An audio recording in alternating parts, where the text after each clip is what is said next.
The next day. हाँ जी जनाब, क्या हाल है? मैं रात को इस हॉस्टल में ठहरा था। ये चेहरे पे यहाँ अंधेरा आ रहा है। अच्छा, इस हॉस्टल में ठहरा था तो मुझे ना अपने स्टूडेंट लाइफ याद आ गई कि मैं रात को आया हूँ तो बंदा कहता है कि यार we have bunk beds, would be it okay? मैं कहा ओके। मैं कहा जब हम स्टूडेंट थे तो हमें अवेलेबल किया था गद्दा on the floor. Bunk bed तो बहुत ज़बरदस्त था। तो यहाँ ठहरा था। ये है Jasper downtown hostel. Enjoy guys. जी जनाब, आज सैटरडे है 22 जुलाई। इस वक्त दोपहर के 12 बजे हैं, 12:02 हुए हैं। अभी अभी जैस्पर को छोड़ा है और क्या नाम है, अल्लाह आपका भला करे, वैंकूवर जा रहा हूँ मैं अब। 8 साढ़े 8 घंटे की ड्राइव है और इसका मतलब है कि अगर सब कुछ ठीक रहा तो मैं 8 साढ़े 8 तक पहुंच जाऊंगा। लेकिन मैं 8 घंटे ड्राइव नहीं कर सकता, ऑब्वियसली पेट्रोल भी डलवाना होगा। तो घंटा ऐड कर लें इसमें, 9:30 बजे तक पहुंच जाएंगे होपफुली। थोड़ा सा आराम करने का मौका मिल जाएगा, क्योंकि मैं ऑनेस्टली स्पीकिंग जब भी दूसरे शहर गया हूँ इस टूर में 11-12 बजे पहुँचता हूँ और जाते सारी वो फिर हिम्मत ही नहीं होती किसी चीज़ की।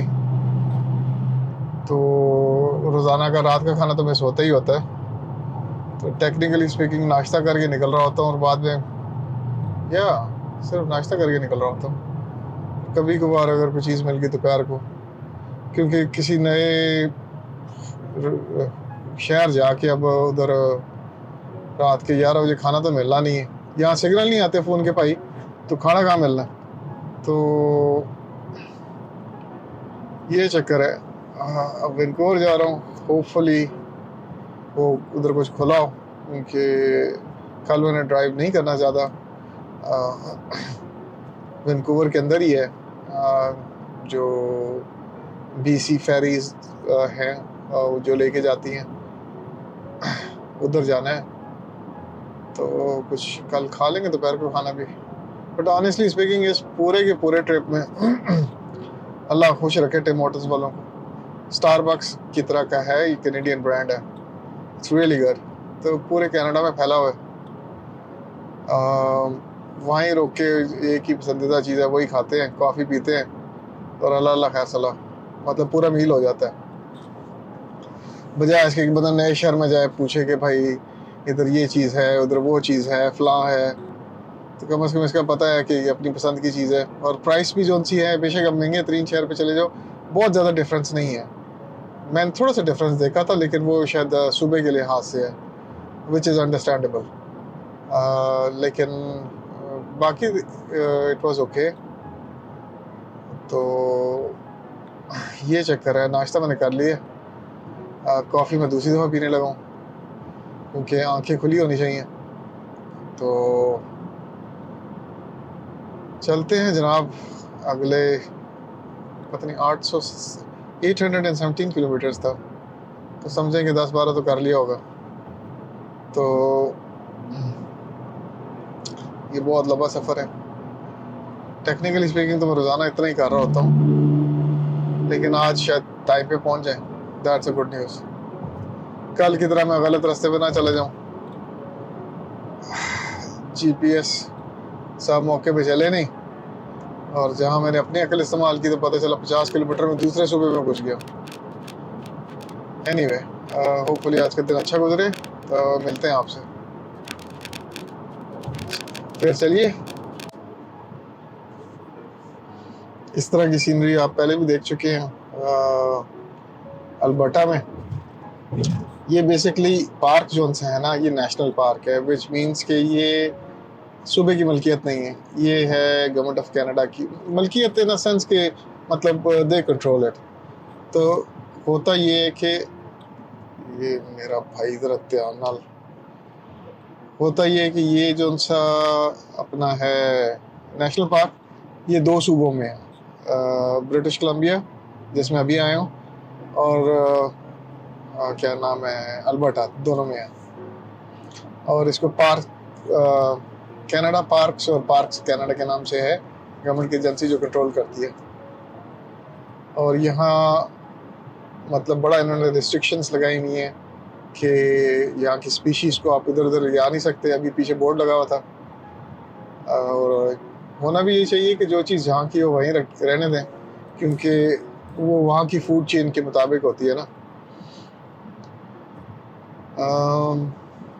उसकी एक ज़िंदा मिसाल ये है कि कोलंबिया में आज से कोई 40-50 साल पहले किसी बंदे ने ना 2 हिप्पोस, मतलब एक जोड़ा मंगवाया था अफ्रीका से। अब वो मल्टीप्लाई करके इतने ज़्यादा, क्योंकि पहले तो हिप्पोज होते नहीं थे, हिप्पोपोटामस, तो वो क्योंकि इतना मतलब हैवी जानवर है कि उसको उसके मुकाबले का कोई है नहीं उसको मारने के लिए, तो वो मल्टीप्लाई करते करते 2 थे, ये पता नहीं कितने मंगाए थे, बहरहाल एनीवे, तो वो मल्टीप्लाई करते करते आप सैकड़ों हज़ारों में पहुँचे हैं। और चूँकि वो top of the food chain है, उसको कोई मतलब उसके मुकाबले का जानवर ही कोई नहीं है, तो उन्होंने अब मुसीबत बनाई हुई है कोलंबिया वालों के लिए। यहाँ भी मैं एक डॉक्यूमेंट्री देख रहा था, नॉर्थ अमेरिका में पता नहीं कोई फ़िश वगैरह किसी ने इंट्रोड्यूस कराई थी बाहर से ला के ना, तो वो फ़िश ने भी बाकी फ़िशों को खाना शुरू कर दिया। तो जिस झील में थी उन्होंने फिर उसको रोकने की कोशिश की, वो हुई नहीं, तो वो फिर वो वाइल्ड लाइफ का बेड़ा गर्क कर देते हैं लिटरली। यहाँ अगर आपने एक झील से मछली निकाल के दूसरी में डाली है ना, तो यहाँ जो पार्क रेंजर्स कहते हैं इनको, पार्क रेंजर्स, ये देखें कंस्ट्रक्शन हो रही है। सर्दियों से पहले पहले ना ये सारे काम करने हैं इनको। और वहाँ वही वाला हिसाब है कि उधर की ट्रैफिक रुकी हुई है और एक साइड की आ रही है। हमें भी इन्होंने रोका हुआ था पहले, और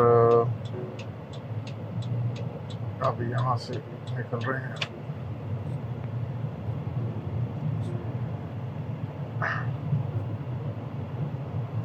यहाँ इसी तरह होता है गर्मियों में, सर्दियों में कुछ नहीं हो सकता यहाँ। तो अभी कंस्ट्रक्शन जोन ही चल रहा है, ज़रा स्पीड कम करो। ठीक है, इतनी काफ़ी। ये स्पीड तो नहीं चेक कर रहा, थोड़ा और कम कर लो यार, कार चलाना आया हो। स्टॉप यार चाहिए उसके लिए। अभी स्पीड जो सी है ना, वो जो उन्होंने बताई होती है वो ही रखनी पड़ती है, क्या कहते हैं, कंस्ट्रक्शन जोन में। नहीं तो यहाँ $100 जुर्माना होने के बाद $200 होता है, और पॉइंट्स भी निकल जाते हैं लाइसेंस पे। यहाँ सिस्टम है कि कोई 10-15 पॉइंट होते हैं आपके पास, अगर आपको इस तरह की हरकतें करो तो वो कटना शुरू हो जाते हैं, और जब वो कट जाते हैं सारे तो फिर आपका लाइसेंस वापस ले लेते हैं। क्योंकि यहाँ के असूल के मुताबिक driving is a privilege not a right, मतलब ये आपका हक नहीं है, ये आपको प्रिविलेज दी गई है, और अगर आप प्रिविलेज को गलत यूज़ करते हो तो वो आपसे कर ले लेते हैं। तो लेट्स सी, कंस्ट्रक्शन जोन में ही हम लोग, ठीक है, वो पीछे वाले जोन से हैं, वो हैप्पी नहीं होंगे, लेकिन तू निकल जा, 55 की स्पीड है यार।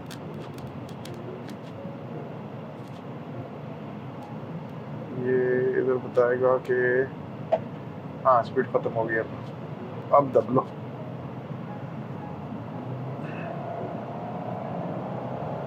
तो ये चक्कर है, बता देते हैं ना कि कंस्ट्रक्शन जोन कहाँ से ख़त्म हुआ है।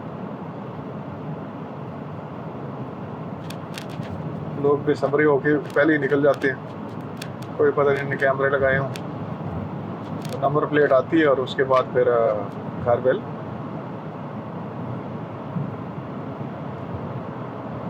जुर्माने के भी इतना दुख नहीं होता, मतलब चलो जारी बात है, पैसे तो जाते हैं। उसके अलावा एक और चीज़ होती है, यहाँ इंश्योरेंस जो सी है ना, उसे बताना पड़ता है आपको टिकट मिली है कि नहीं मिली।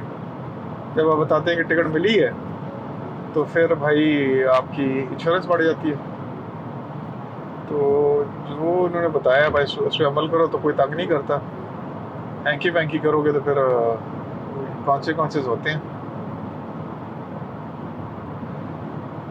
चलिए फिर, हाँ मैं इस वक्त हूँ हाईवे 5 पे वैंकूवर की तरफ। सिचुएशन ये हुई है कि मेरा जीपीएस चलना हो गया बंद, क्योंकि यहाँ सिग्नल बिल्कुल नहीं आ रहे, और मेरे ख्याल में उसने पूरा लोड भी नहीं किया था, क्या कहते हैं, मैप या जो भी मसला था। लेकिन मुझे इतना पता है कि हाईवे 5 जो सी है वो वैंकूवर तक जाएगी या 100-200 किलोमीटर। तो अगर फिर भी सिग्नल ना आए ना तो रेस्ट एरिया आता है, उधर वाईफाई अवेलेबल होता है, उधर से फिर मैप डाउनलोड कर लेंगे ताकि पता चले कि गलत रोड पे थे और वापस चले गए।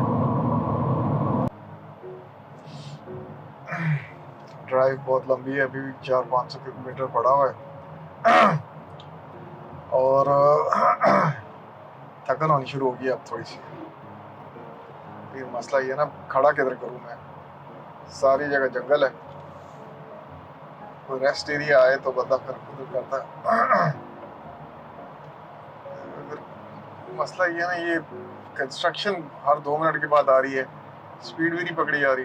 फिर वो 70 पे लाओ, हाँ जी भाई 70 पे आ रहे हैं, ठीक है भाई।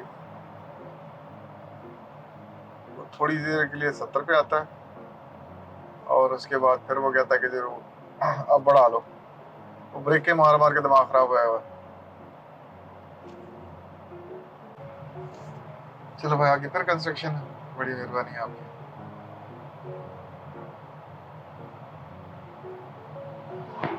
अभी नहीं है, चलो चलो स्पीड कर ली, अब देखते हैं कितनी देर में फिर कंस्ट्रक्शन आती है। खूबसूरत इलाका है, लेकिन यहाँ तो काम कर रहे हो ना।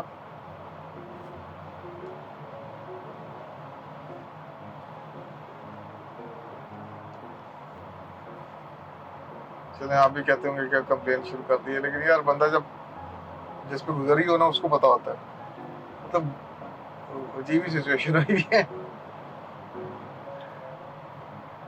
अभी चलो देखते हैं कि फिर कंस्ट्रक्शन का बोर्ड आ गया। मुझे लगता है वापस जाके ना मुझे ब्रेकें चेंज करवानी पड़ेंगी, जो उन्होंने हालात कर दिए हैं। हाँ जी भाई, आप क्या कह रहे हैं जी, क्या करूँ? अच्छा रोड रोड का बता रहे हैं, बड़ी मेहरबानी है। चले आपसे मैं थोड़ी देर में बात करता हूँ।